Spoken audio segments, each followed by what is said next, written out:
భద్రాద్రి కొత్తగూడెం జిల్లా ఏడేల బయ్యారంలో 69వ జాతీయ స్థాయి కబడ్డీ పోటీలు ప్రారంభమయ్యాయి. జెడ్పీహెచ్ఎస్ స్కూల్లో అండర్-17 బాలుర కబడ్డీ పోటీలకు మంత్రులు సీతక్క, వాగిడి శ్రీహరి ప్రారంభించారు.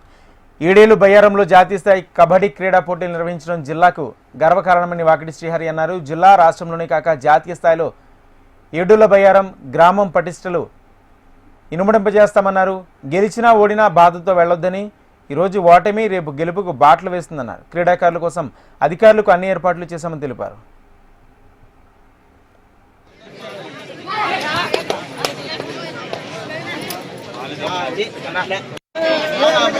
అసైన్మెంట్ మనోడు చేస్తాను.